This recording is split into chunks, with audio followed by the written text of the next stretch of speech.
کہ میں نے کہا کہ والدین کے متعلق اللہ تعالیٰ فرماتا ہے وَوَصَّيْنَا الْإِنسَانَ بِوَالِدَيْهِ إِحْسَانًا، ہم نے انسان کو حکم کیا ہے کہ وہ اپنے ماں باپ کے ساتھ اچھا سلوک کرے۔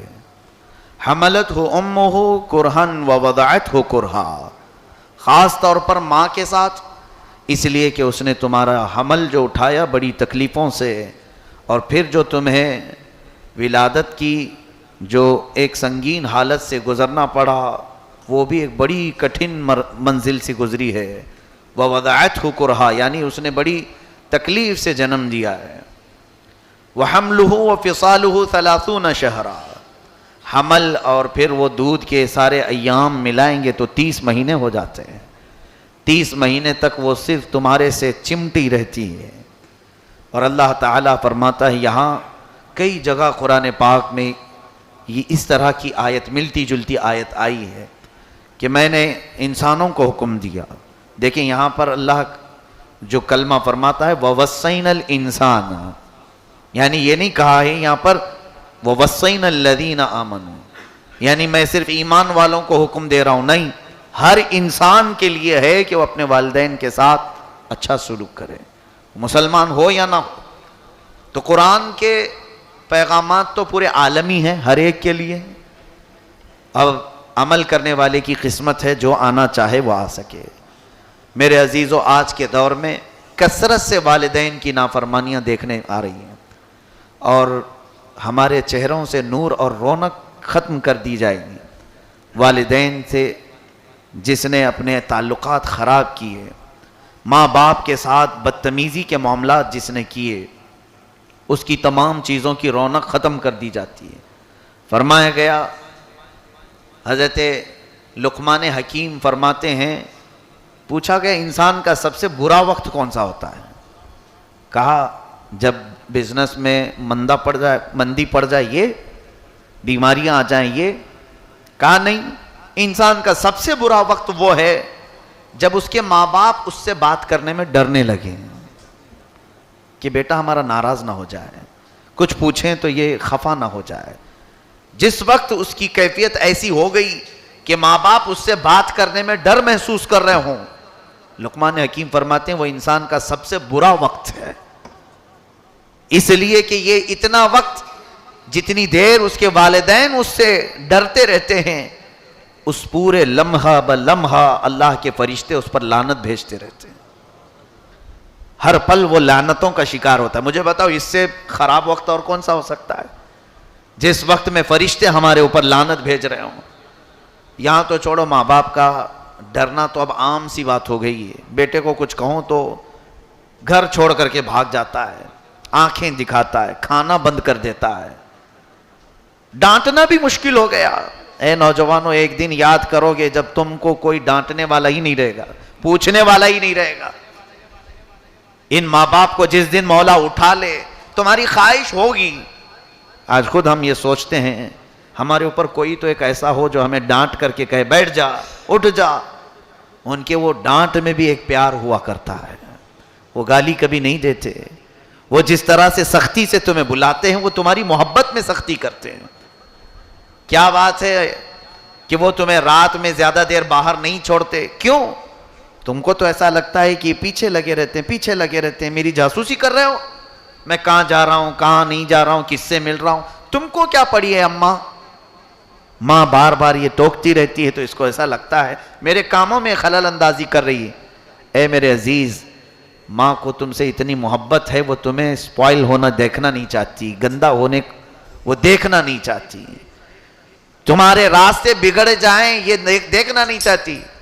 باقی کوئی بھی تمہیں ان تمام چیزوں سے روکنے والا نہیں ہوگا۔ دوست تو تمہیں دعوت دیتے ہیں، آجا رات گزارے، آجا اور رات میں پکنک کے لیے چلے، رات جگہ بہت سارے دعوت پیش کرنے والے دوست تمہارے پاس موجود ہیں۔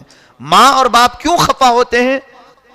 حالانکہ ایک بات اور بھی میں لگتی ہوئی کہوں، جتنے ماں باپ ہیں شاید جوانی میں انہوں نے بھی کچھ کیا ہو، لیکن اپنے بچوں کو یہ کرنے کے لیے اجازت نہیں دیتے، یہیں سے ان کی محبت چھلکتی ہے۔ یعنی میں اگرچہ کر چکا لیکن بیٹے کو ایسے کرنے نہیں دوں گا۔ بہت سارے معاملات میں جب باپ ٹوکتا ہے تو بیٹے کو جو غصہ آتا ہے یہ اس کا برا وقت ہوتا ہے، یہ اس کا سب سے بربادی کا وقت ہوتا ہے۔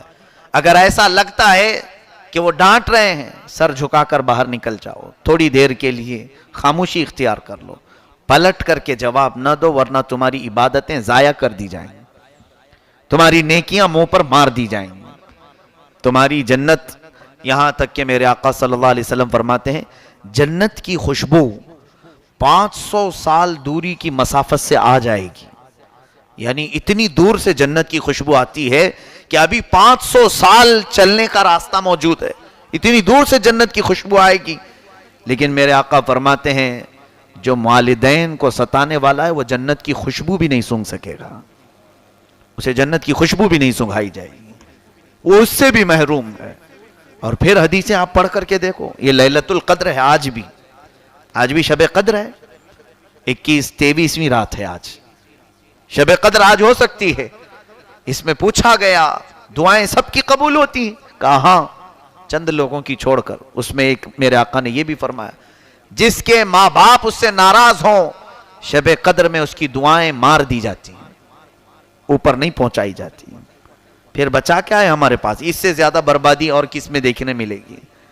اس لیے ہاں کچھ لوگ یہ سوچتے ہیں میری ماں جاہل ہے، میرا باپ ان پڑھ ہے، یا تو پھر باپ جواری ہے، شرابی ہے۔ مولانا جس باپ کے بارے میں بول رہے ہیں وہ بڑا اچھا ہوگا، نہ، آپ کا باپ اور آپ کی ماں جیسے بھی ہوں، حتیٰ کہ حدیث پاک میں کافر ماں باپ کے متعلق بھی فرمایا گیا کہ ان کے خلاف کچھ نہ بولو، جہاں تک تعظیم کی بات ہے کرتے رہو۔ اللہ تعالیٰ فرماتا ہے قرآن پاک میں وَإِن جَاهَدَاكَ عَلَىٰ أَن تُشْرِكَ بِي، اگر وہ تجھے کوشش کر کر کے میرے خلاف بھڑکائیں شرک کرنے پر، فَلَا تُطِعْهُمَا، تب ان کی پیروی مت کرنا۔ کفر کا حکم دیں تو بس پیروی مت کرنا، لیکن اس کے علاوہ فرماتا ہے وَصَاحِبْهُمَا فِي الدُّنْيَا مَعْرُوفًا، لیکن دنیاوی معاملات میں ان کے دوست بن کر کے زندگی گزارو، خیر کے ساتھ ان کی دوستی کرو۔ یہ کافر ماں باپ کے متعلق قرآن میں آئی آیت 21ویں پارے کی آیت وَاتَّبِعْ سَبِيلَ مَنْ أَنَابَ إِلَيَّ، اور وہ راستہ چلو جو میرے تک پہنچ جاتا ہے۔ اب یہاں سے پتہ چلتا ہے یہ والدین کے ذریعے اللہ تک پہنچنے کا راستہ ہے، اور جو یہاں چھوڑ دیا اس نے اپنی رسی کاٹ لی ہے۔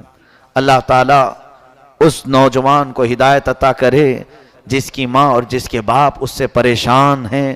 یا ایک بات یہ بھی سن لیجئے، ماں اور باپ بد دعا دیتے نہیں ہیں، ویسے کہتے ہیں نا بد دعا، کیا ہوتی ہے بد دعا؟ یہ کہ ہاتھ اٹھائیں، تیرے منہ میں کیڑے پڑ جائیں، تو مر جائے، تیرا ایسا ہو، تیرا ویسا۔ یہ بد دعا زبانی تو بہت ہوتی رہتی ہے، بلکہ بد دعا جو ہے کبھی کبھار دل کو چوٹ لگ جائے اور زبان سے کچھ نہ نکلے، یہ سب سے بڑی بد دعا ہے۔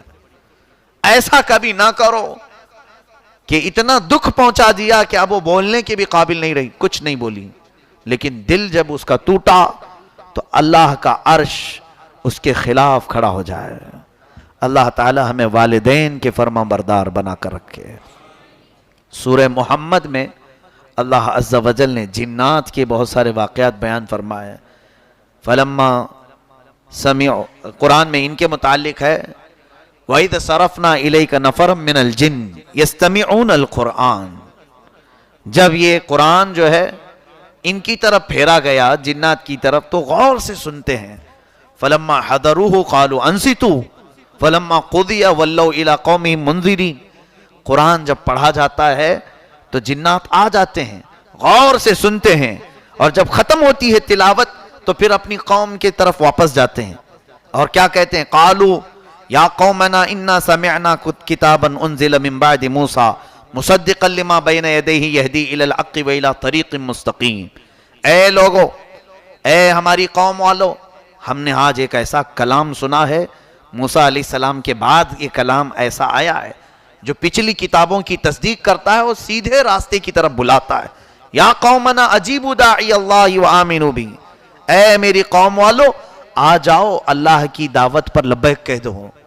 یہ جنات تبلیغ کرتے ہیں قرآن سن کر جانے کے بعد۔ سورہ محمد کی آخری